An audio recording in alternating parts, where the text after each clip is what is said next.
Le rendez-vous du midi sur Al24 News. Bienvenue pour cette édition. Voici les titres.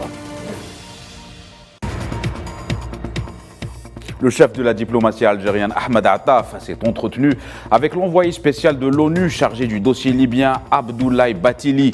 La situation sécuritaire et politique dans le pays était au cœur des discussions.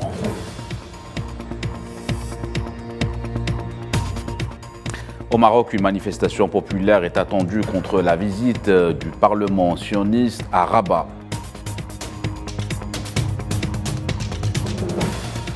En France, au moins 7 personnes ont été blessées, dont 6 enfants, après une attaque au couteau à Annecy, dans le sud-est du pays. Sport football, après plusieurs décennies d'éclipse, le club londonien West Ham revient sur la scène européenne avec un premier trophée en Conference League. L'international algérien Saïd Benrahma a été le premier buteur de la soirée pour les Hammers.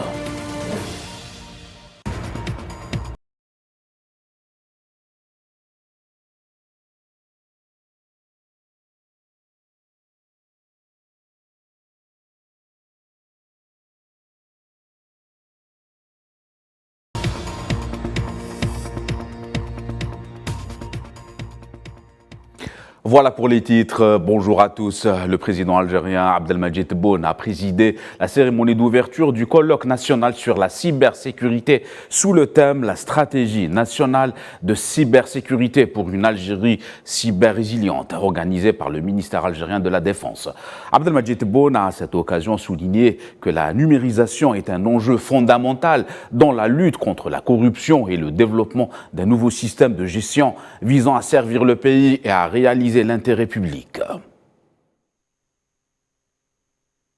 إن تحديد التهديدات السيبرانية ووضع آليات الرقابة والرصد الناجعة وجاهزية الاستراتيجية في حالات الخطر يشكل اليوم أحد أهم الشروط الاستباقية لتوفير الحماية اللازمة والكاملة للمنشآت الحيوية بشكل آمن ومستمر، وذلك ضمن منظومة التكفل بالأمن الوطني بأبعاده السياسية والعسكرية والاقتصادية والمجتمعية.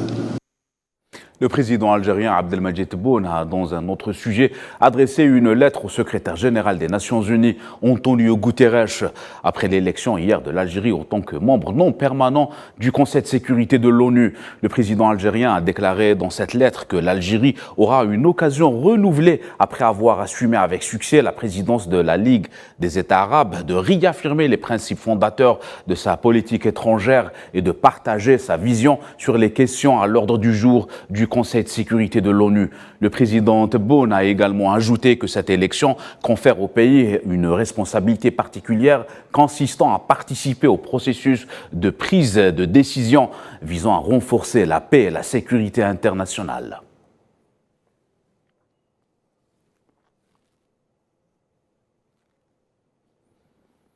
Et à l'issue de cette élection, des félicitations de la part de plusieurs pays affluent, à l'instar du président de l'État de Palestine, Mahmoud Abbas, de l'ambassadrice des États-Unis auprès des Nations Unies, Linda Thomas-Greenfield, et de plusieurs ambassades en Algérie, telles que la Chine, le Canada et les États-Unis. Le président du Parlement arabe, Abdelrahman Al-Assoumi, a notamment souligné que cette victoire reflète la position de l'Algérie au niveau arabe et international.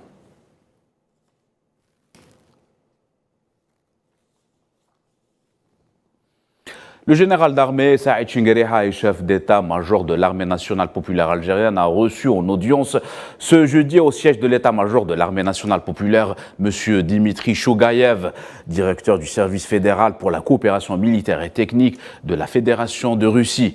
Lors de cette rencontre, les deux parties ont tenu des discussions qui ont porté sur l'état de la coopération militaire et technique entre les deux pays et ont abordé les questions d'intérêt commun. Et ont pris part à cette rencontre les commandants des forces, des chefs de département et des directeurs centraux du ministère de la Défense nationale et de l'état-major de l'armée nationale populaire, ainsi que les membres de la délégation russe.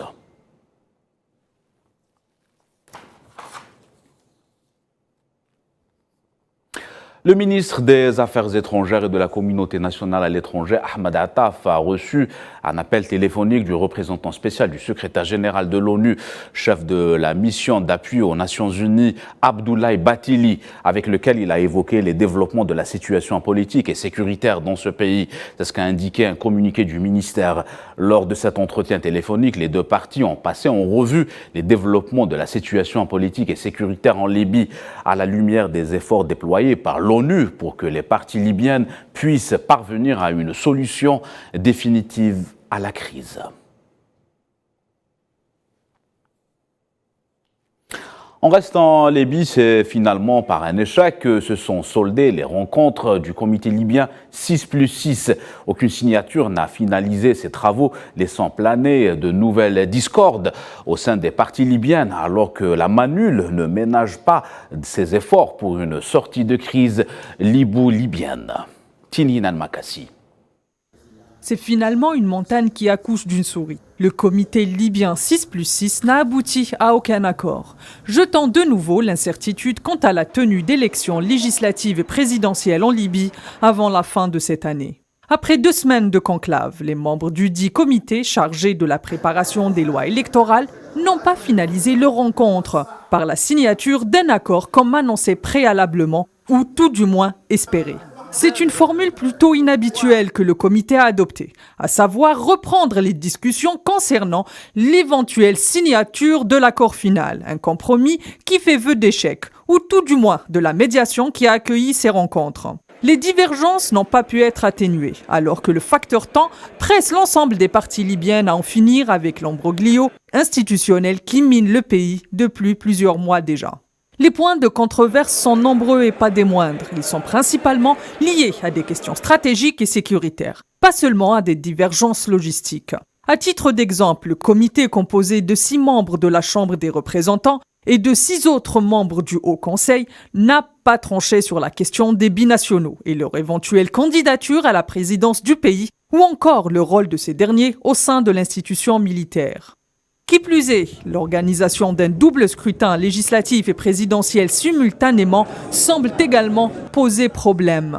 Une posture peu constructive aux antipodes des efforts consentis par la MENOUL pour une sortie de crise libo-libyenne par la tenue d'élections avant la fin 2023. On reste dans la région. Un mouvement de protestation a été organisé devant le Parlement marocain dans la capitale Rabat par un certain nombre de militants du Front marocain de soutien à la Palestine et contre la normalisation, afin de protester contre la visite du président de la Knesset à Mirouana au Maroc. Les participants ont brandi des slogans exprimant leur solidarité avec la Palestine et s'opposant à la visite du président de la Knesset et dénonçant la normalisation avec l'entité sioniste.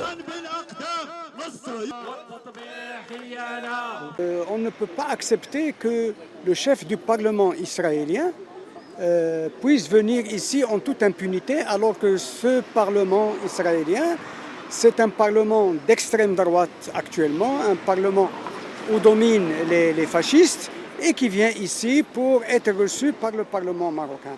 Donc on est là en tant que Front marocain de soutien à la Palestine et contre la normalisation, pour protester contre la normalisation en général et contre cet aboutissement de la normalisation, qui est la normalisation entre les parlements marocains et le Parlement sioniste. Nous sommes ici aujourd'hui pour dire au président du Parlement marocain qu'il n'a pas le droit de recevoir ici le sioniste qui a commis des crimes de guerre, de le recevoir ici sur la terre marocaine et encore moins au nom du peuple marocain. Et les relations entre Rabat et l'Union européenne se détériorent. L'UE a décidé de ne pas mener des négociations avec le Maroc pour renouveler l'accord de pêche entre les deux parties qui expire le 17 juillet prochain, et ce en raison de son champ d'application géographique au niveau des eaux du Sahara occidental. Les détails avec Kherdim Batache. L'Union européenne prend encore une fois le Maroc en traître. Bruxelles fait machine arrière. L'Europe ne veut plus négocier avec Rabat la prolongation de l'accord de pêche. En cause, bien entendu, la nature même de cet accord qui s'étend aux eaux du Sahara occidental et qui est entre les mains de la justice. La Cour de justice européenne devant trancher sur sa validité ou pas. Pour nombre d'observateurs, il s'agit avant tout d'une nouvelle séquence politique dans laquelle le royaume devrait laisser des plumes. La position européenne est perçue comme un signe de détérioration des relations entre l'Europe et le Maroc. Diplomatiquement parlant, c'est une énième défaite pour Rabat, une victoire de plus pour la Rast. Et alors que l'accord remis en question expire le 17 juillet prochain, Bruxelles ne veut plus entendre parler de négociations avant que la CJE ait rendu son verdict. Un verdict attendu pour la fin de l'année en cours. En creux et dans l'ombre du Maroc Gate, beaucoup d'observateurs croient que le refus de Bruxelles de retourner à la table des négociations signerait de jure l'acte de décès de l'accord qui institue le pillage des richesses halieutiques du peuple sahraoui. L'Europe serait-elle prête à sacrifier les intérêts des 140 navires qui exploitent les fonds marins sahraouis? Rien ne semble plus sûr. Et c'est toute la stratégie économique de l'occupant marocain en Sahara occidental qui en prend un coup. Et le risque effet domino n'est pas à exclure quant à d'autres secteurs pour lesquels les deux parties ont également institué le pillage des ressources naturelles et autres richesses du sol sahraoui à travers des accords illégaux et scélérates. L'autre stratégie marocaine qui semble faire l'objet d'un effet boomerang sur le plan diplomatique, c'est celle qui consistait à dire « le royaume regarderait ses partenaires par le prisme de la question sahraoui ». En Tunisie, un hélicoptère militaire transportant 4 personnes a disparu des écrans radars dans le nord-ouest du pays. Depuis mercredi soir, c'est ce qu'a annoncé le ministère de la Défense tunisien. Le ministère a appris que le contact a été perdu avec un hélicoptère qui effectuait le vol de nuit dans la région de Cap Serrat, dans la région de Bizerte. La Défense tunisienne affirme avoir mis tous les moyens terrestres, maritimes et aériens qui ont été mobilisés en coordination avec le ministère de l'Intérieur pour effectuer des recherches afin de localiser et déterminer le sort de son équipage.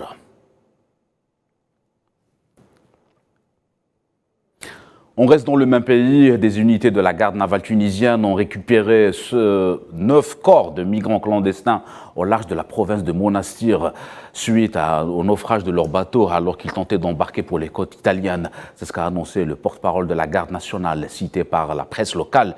La même source a précisé que le bateau transportant ces clandestins a coulé dans la nuit de mardi à mercredi au large des côtes de Sayada à Monastir. Les 9 corps repêchés sont des ressortissants de l'Afrique saharienne.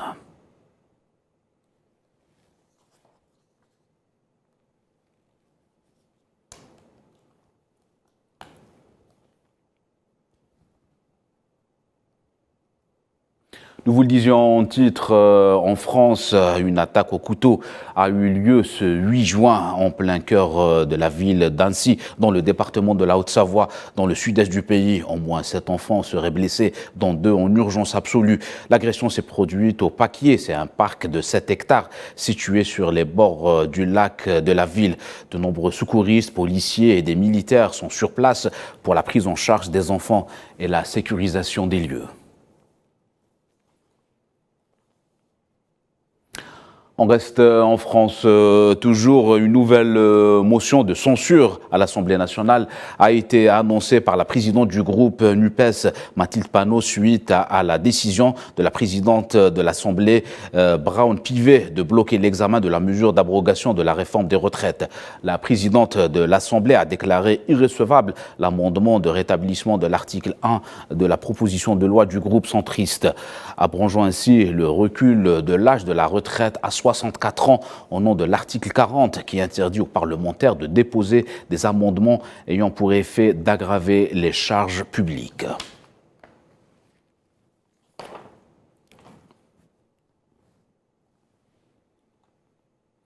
Sport football, c'était dans la capitale Prague, en République tchèque, que les coéquipiers de Saïd Benrahma ont remporté la finale de la Ligue Europa Conférence, une finale qui a basculé dans le temps réglementaire puisque c'est un but de Bovin qui a offert le titre à West Ham face aux Italiens de la Fiorentina par le score de 2-1. L'international algérien était l'auteur du premier but pour les Hammers sur un penalty en deuxième mi-temps de la partie.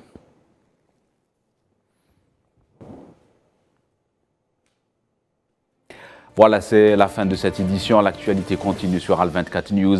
Excellent après-midi à tous.